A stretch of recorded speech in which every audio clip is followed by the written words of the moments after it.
What's good, y'all? Welcome back to the channel. Like, share, subscribe, comment, IG, TikTok on the video, and we're gonna hop right into it. So today we will be talking about Mello Buckzz. So Mello Buckzz is a woman rapper from Chicago.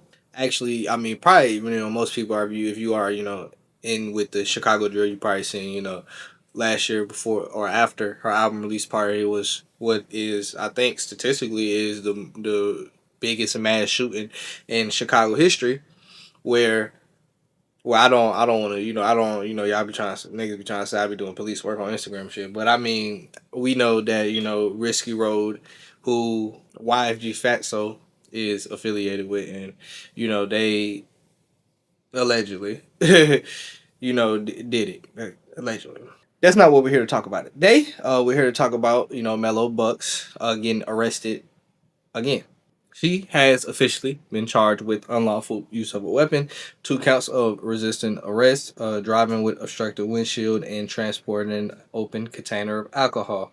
It says the arrest happened around 7 a.m. on June 15th as officers in plain clothes driving an unmarked vehicle with visible police insignia. I don't know if I said that right. Spotted a black Mercedes traveling eastbound on West 19th Street with what police described as an illegally tinted windshield. According to a police report, officers pulled over the car near 1918 South Rockwell Street while Dora was pulling out her driver's license. An officer allegedly saw suspected marijuana inside her purse. Another officer reported seeing an open bottle of Tito's vodka on the front passenger side floorboard. Police said the 25-year-old Dora repeatedly refused commands to exit the vehicle. A CBD supervisor sergeant was called to the scene and ordered Dora out of the car for 15 minutes before officers removed her from the driver's seat. Before Dora was taken from the vehicle, officers said they saw the barrel of a handgun protruding from beneath the driver's seat. Police recovered a Glock 43X pistol loaded with a round in the chamber and additional ammunition in the magazine. According to the report, Doyle told officers she did not possess a valid firearm owner's identification card or concealed carry license. Police said a records check confirmed she did not have either credential. Investigators later determined the handgun had been reported stolen out of Bedford Park. That's, an issue within itself. Now, besides the weapon charge, obviously, you might be like, oh, that's not too serious of charges. Well, Mello Brooks is currently on probation. Well, pertaining to that situation, Mello Bucks had, previously been charged with aggravated battery. Over. It's over. Thanks to my lawyer, Ed. We on the way to go free this other ankle right now. No bracelets, no jail time. No jail time. Just an aggravated battery. No stabbing, no weapons, no none of that y'all was yelling. You feel me? Get me up out of here. I'm listening to the song Snitch K on the way Snitch K, fuck the bitch. Make sure y'all go hire Ed. Go hire my lawyer and get me up out of here. She, obviously, went to court, had a lawyer, fought the charges, ended up getting probation. But obviously, probation is still a guilty verdict.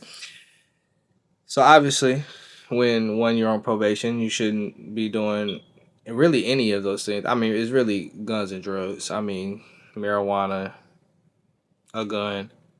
Both of those things are a big no-no when you are on probation, and getting caught with those things makes it even 10 times worse. So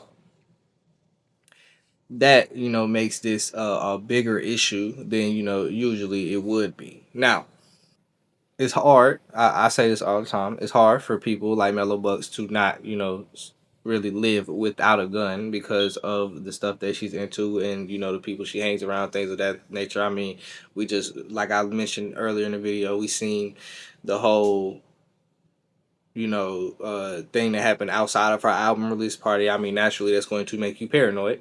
And, naturally, and I think one of them. I think one of the person got unalive was Mello Buck's boyfriend or something. Was it not? If I remember correctly, yeah. So naturally, that makes you paranoid. Naturally, you're going to want to have some type of protection. So it's hard to blame her, for being a gun. And the amount of marijuana, that seemed to, be in her purse obviously was not a very much amount if she was not if she wasn't on probation, if they hadn't found her with an open bottle and a gun, that's something that potentially probably they would have just let her go on. The open bottle again, something if she didn't have everything around it. They may have you just let her go on it. For a lighter point, bro, Tito's is disgusting. Why is she drinking Tito's anyway? For a lot, it's something that is very light. A legal tinted windshield, same thing. If it doesn't have everything connected to it, probation things, something that they probably might have gave her a ticket for, but it wouldn't been something as serious as a weapon charge. But having a gun, probation, them two factors right there makes this a 10 times worse situation. So I would say the severity of this, obviously with probation, and then she got caught, we would probably end up probably gonna have to serve at least probably a good amount of the sentence that you were originally served on probation. I mean a good amount of the time that you were on probation in actual jail. So that's one thing. Added charge of unlawful use of a weapon in Illinois. Now this is something that can vary. It can be a misdemeanor. It can be a felony. Um, with it being a misdemeanor, you can have up to a year in county jail and fines up to 2,500. Not the craziest thing in the world. If they do decide to make it, it depends on it depends how they did. But the fact that she has already like probation and she's a felon, they really can put it all the way up probably to class 2, which is 3 to 7 years in state prison. I doubt it ever reaches a class X because she wasn't using it. It was just under her driver's seat. So with a class 2, like I said, 3 to 7. A class 3 felony can be 2 to 5 years in state prison, and a class 4 could be 1 to 3 years in state prison and fines up to 25,000. Yeah, that's not too good. So if in all honesty, I'm hoping not. But for Mello Buckzz in this whole situation, getting caught everything and a gun, and them charging her unlawful and her already being on probation, she probably will end up serving some time. I believe just because it was in a car and she wasn't. It wasn't like she was finna go do something for real. She probably will. It would probably be the lighter of the options, which is probably maybe like a year in jail. But like I said, bro, I'm hoping the best for Mello Buckzz because one, I hate that this really all started because they pulled her over for a legal tinted windshield. I feel like that's something.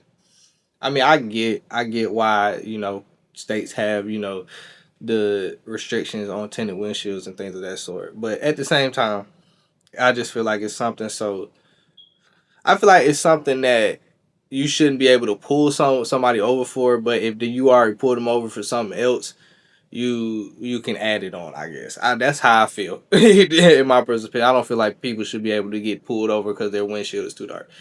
Because yeah, they windshield can. Well, I mean, the windshield is usually states don't really allow tinted windshields. It's more of a window thing, but that's also part of the issue. But I just feel like when you're looking at obviously when you're looking at somebody's window, a tinted window, yeah, it might be like, dang, that window's dark, but you're not gonna be able to tell off the top of your head what exact percentage that is until you actually put a clip on it or something, put that little thing on it to tell you how dark they tint really is. So that's my thing, but I mean it's the law, so can't really do nothing about it. But like I said, bro, hoping the best for Mello. But that's what I gotta say though. Like, share, subscribe, comment. IG, TikTok, my reveal, and we out.